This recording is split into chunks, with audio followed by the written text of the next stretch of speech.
주택담보대출을 받으려면요, 여러 가지 요인이 다 충족되어야 되는데요. 그 중에 제일 기초가 되는 것이 LTV입니다.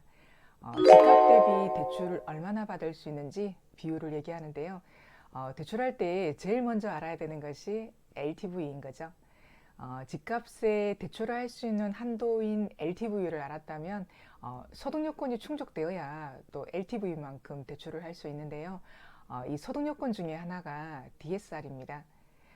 DSR은 1년 동안 내는 대출 원금과 이자의 합이 내 소득의 은행 경우는 40%, 이금융권은 50% 내에서 이제 금융기관이 빌려주도록 정부에서 규제를 하고 있기 때문에 집값의 비율인 LTV가 많이 나오더라도 소득이 충족되지 않으면 원하는 만큼 한도가 나오지 않을 수 있겠죠.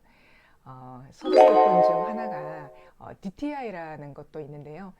DSR이 시중은행 대출에서 사용된다면 DTI는 정책자금 대출인 디딤돌, 신생아 특례, 보금자리 등 또는 시중은행의 전세자금 대출할 때 사용되는 지표가 DTI입니다. 그리고 집값도 만족하고 소득도 만족했다 하더라도 내 신용이 이상이 있으면 안 되겠죠. 그래서 이처럼 주택담보대출을 받으려고 하면은 여러 가지 요건들이 충족되어야 되는데요. 종합적으로 계산해 보기 때문에요. 그래서 오늘은 이 중에 제일 기초가 되는 LTV를 파헤쳐 보고자 합니다. 저는 부산, 울산, 경남 지역에 관한 대출 사항을 다루기 때문에 부울경 기준으로 안내를 해드리겠습니다. 부산, 울산, 경남은 현재 비규제 지역인데요. 집값이 7억이라고 가정시에 생애 최초로 집 구입하는 거는 7억 집에 곱하기 80%가 LTV가 적용됩니다. 따라서 5억 6천만 원이 LTV가 되는 거고요.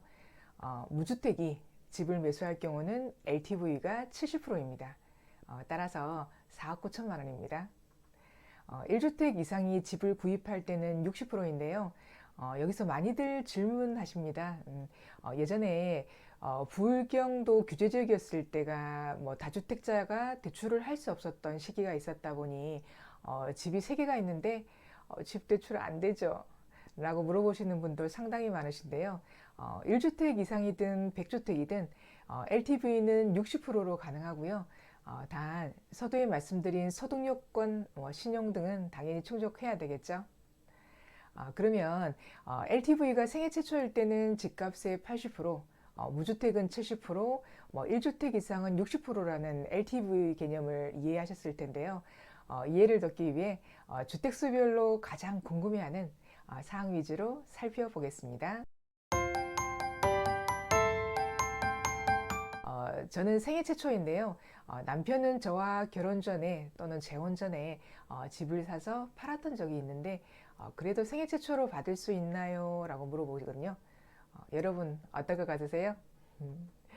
이때는 등본상 가족 모두가 생애 최초일 때 LTV 80%로 적용되므로 남편이 집을 사서 팔았던 경험이 있었으므로 LTV는 70%로 적용하게 됩니다.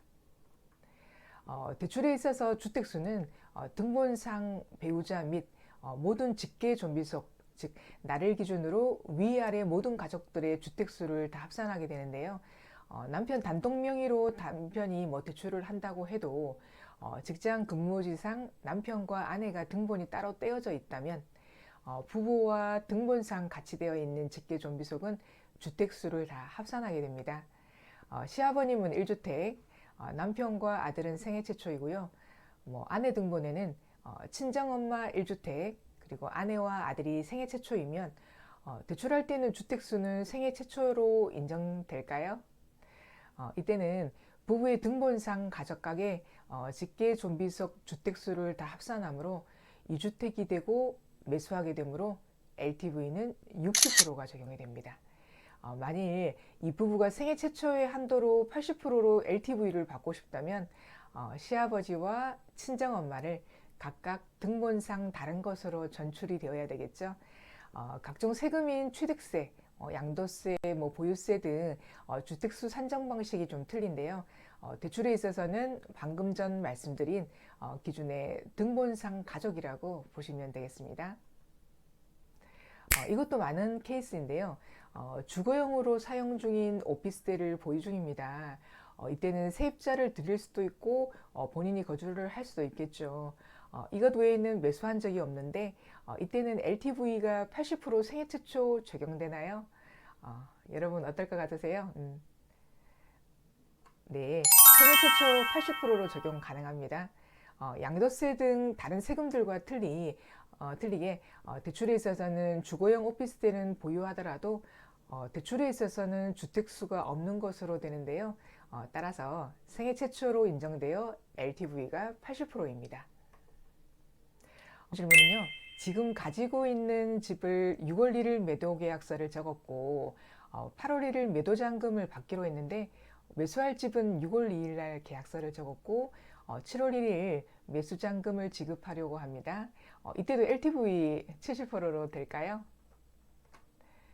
네, 매도 계약서가 작성이 된 상태라면 새로 매수한 집 대출 접수할 때 매도 계약서를 은행에 제출을 하고 그리고 7월 1일 잔금을 치른 후에 이후 8월 1일 기존 주택이 매도가 되면 소유권 이전 등기 접수 중이라고 나오거든요.